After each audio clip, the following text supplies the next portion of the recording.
Saya kebetulan ikut di dalam World Education Forum 2015. Waktu itu masih Mendikbud. Bikin kesepakatan, ikut bikin kesepakatan. Pulang reshuffle.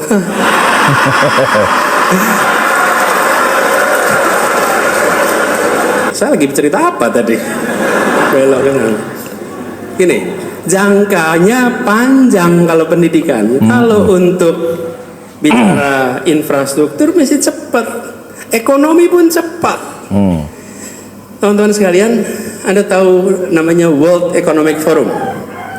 Kalau pendidikan itu lama. Habibie mencapai doktor pada usia 24 tahun, jadi harus sekolah dulu SD, SMP, SMA, kuliah S1, S2, S3. Itu udah cepat 24 tahun.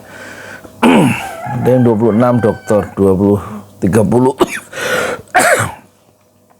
Ada yang 40 tahun baru doktor seperti Nurholis Majid pulang dari Chicago itu tahun 82 itu. Berarti usia berapa dia? 40 lebih ya.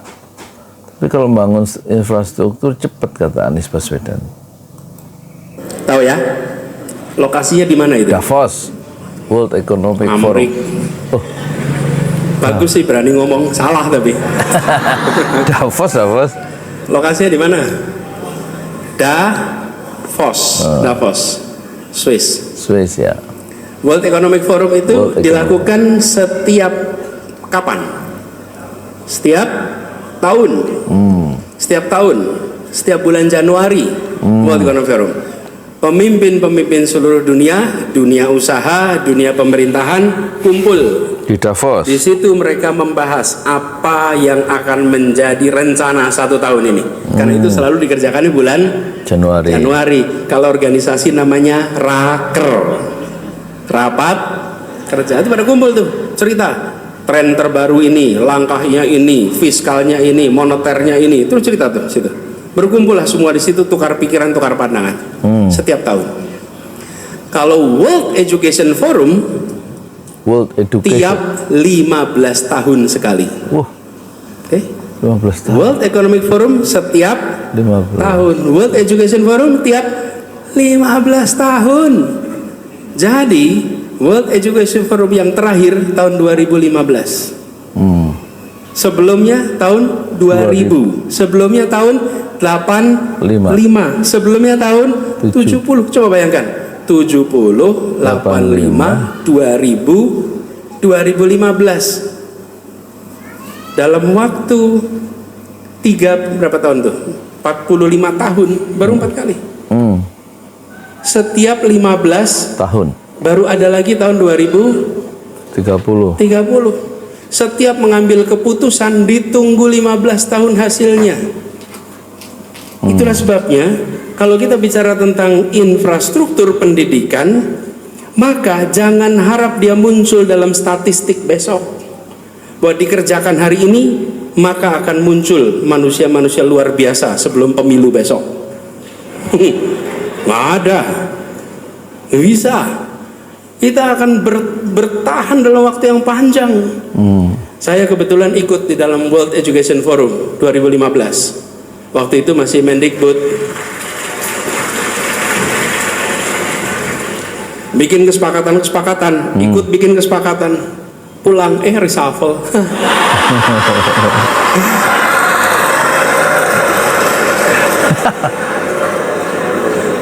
Untung reshuffle.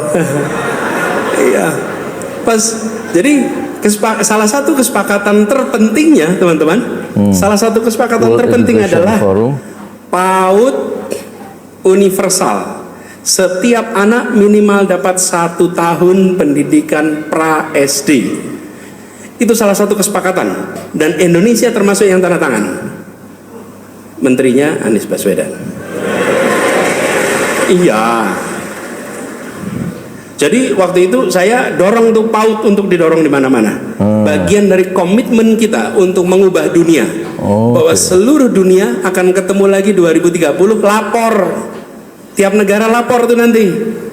Berapa capaiannya, harusnya udah universal. Nah, karena pindah posisi, jadi saya kerjakannya di Jakarta. Dan di Jakarta sekarang alhamdulillah satu anak dapat kesempatan 1 tahun untuk PAUD sebelum masuk SD. Digenjot tuh PAUD. Karena pendidikan PAUD ini yang paling penting, saudara-saudara sekalian. Jadi kalau bicara infrastruktur pendidikan, tadi saya ceritakan, ini perlu ditegakkan. Betul ya, piramidnya tuh tegak. Jangan lupa sebelumnya ada pendidikan PAUD.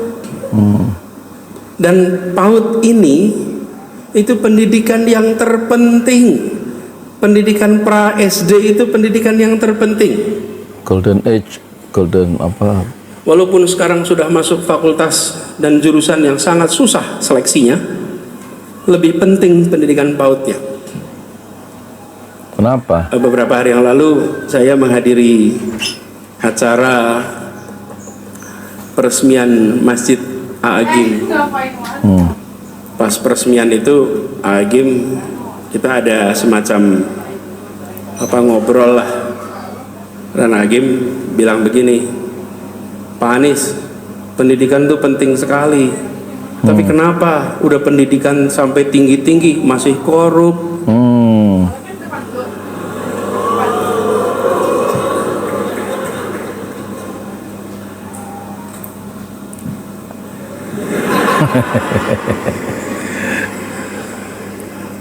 Ada yang cerita soal oplosan, ada yang apa lagi tuh? Apa? Korupsi Pertamina. Oh, pagar, ya. Pagar laut. Sertifikat di atas air dan macam-macamnya. Terus beliau tanya, gimana ini Pak? Pendidikannya sudah tinggi-tinggi masih tetap korup. Jadi jawaban saya waktu itu, Hakim, sebenarnya masalah ini bukan terkait dengan tingkat pendidikan tinggi. Justru problemnya di pendidikan pra SD.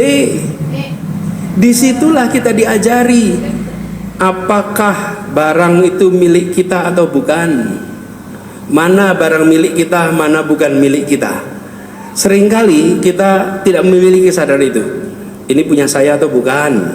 Barang ini punya saya atau bukan. Itu diajarinya waktu TK. Di situ diajari. Bercerita, berkata jujur, diajarinya saat TK. Itu ingat ya, zaman TK dulu seringkali dibisikin kuping kiri kuping kanan itu. Kan disampaikan sesuatu, kemudian dari satu muter gitu. Kan dipastikan bahwa ternyata bisik-bisik kuping itu sampai. Itu lagi ngajari kejujuran, diajarin kuping kiri masuk, keluar, sampaikan kepada teman yang satunya, terus muter. Diajari untuk menyampaikan bisikan-bisikan. Ini bagian dari kejujuran. Ketika sampai kembali ke gurunya beda, gurunya tanya, siapa ini yang nggak jujur di sini nih? Siapa yang mengubah pesannya? Itu seluruh pendidikan, tidak di pendidikan usia dini. Dan usia dini yang paling dini adalah di dalam rumah, pendidikan keluarga. Jadi saudara-saudara semua di sini, teman-teman semua, alhamdulillah pendidikannya tinggi. Insya Allah nanti dapat pasangan yang pendidikan tinggi juga. Amin yang keras. Amin. Insya Allah pendidikan tinggi. Insya Allah yang soleh dapat solehah.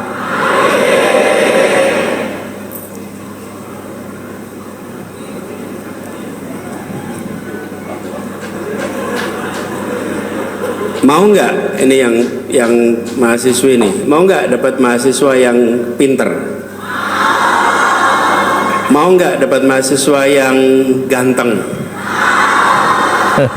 Mau nggak dapat mahasiswa yang punya kepemimpinan hebat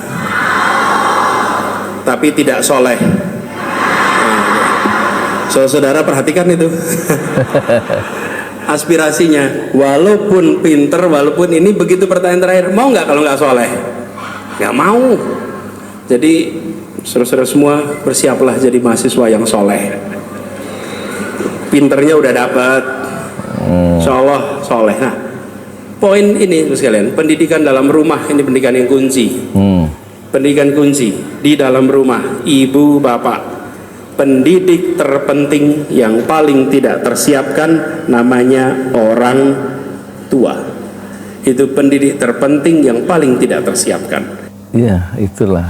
Asal jadi orang tua, asal jadi bapak, asal nikah, asal jadi emak, tapi nggak tahu cara menjadi orang tua yang soleh, yang betul-betul bagaimana membina generasi baru, nggak tahu caranya. Si bapak itu, istrinya juga nggak tahu, bapaknya nggak tahu. Itulah masalah adanya bukan di pemerintah, tetapi adanya di dalam rumah tangga sebenarnya, yaitu ayah dan ibunya tidak tahu menjadi ayah yang baik dan ibu yang baik. Ini soal parenting untuk orang tua. Karena itu saudara-saudara sekalian di sini, saya berharap saudara-saudara nantinya bisa menyiapkan diri untuk menjadi orang tua pendidik yang baik. Pendidik yang baik. Nah, meneruskan soal infrastruktur tadi, kita harus membangun lebih banyak PAUD TK di seluruh Indonesia. PAUD dan TK. Dan itu artinya investasi, itu artinya alokasi. Jadi jangan sampai pengeluaran kita untuk pendidikan justru menurun karena dampaknya nanti kita akan rasakan 10-15 tahun yang akan datang. Nah, itu sebabnya kenapa banyak di dalam pengambil keputusan seringkali berani menomorduakan pendidikan karena dampaknya tidak terlihat hari ini. Tapi kalau dampaknya terlihat hari ini, maka reaksi akan cepat. Bagi yang sudah berada di dalam sistem pendidikan, teman-teman bisa berteriak kalau anggarannya kurang. Misalnya UKT naik, setuju tidak? Kalau nggak setuju terus apa? Terus nggak kuliah gitu? Ya paling Anda kan protes, bukan? Nah, kalau kebijakan itu menyangkut yang sudah berada dalam sistem pendidikan, Anda akan bereaksi. Tapi ketika kebijakan menyangkut yang belum dalam sistem pendidikan, mereka tertinggal, tidak bisa bereaksi. Ketika sebuah kabupaten berencana membangun 5 SMA, lalu tidak jadi dibangun, itu yang gak jadi sekolah, gak bisa protes seperti teman-teman. Nggak bisa, mereka cuma peluangnya hilang aja. Itu yang saya maksud, bahwa bila tidak dianggap ini investasi, ongkos politiknya murah, nggak ada protes. Naikin UKT itu ongkos politiknya mahal, karena mahasiswa di mana-mana protes. Kalau memotong beasiswa, mahasiswa protes. Kenapa? Karena sudah berada di dalam sistem pendidikan. Bila dikurangi, bereaksi. Tapi yang masih di luar, sementara yang membutuhkan bantuan adalah mereka yang berada di luar sistem pendidikan. Karena itu penting sekali kita bukan hanya menyelamatkan yang sudah dalam sistem pendidikan, tapi mengajak saudara-saudara kita yang di luar untuk bisa dapat kesempatan pendidikan yang setara dengan yang lainnya. Caranya yang habis, belum dikasih solusinya udah habis ya.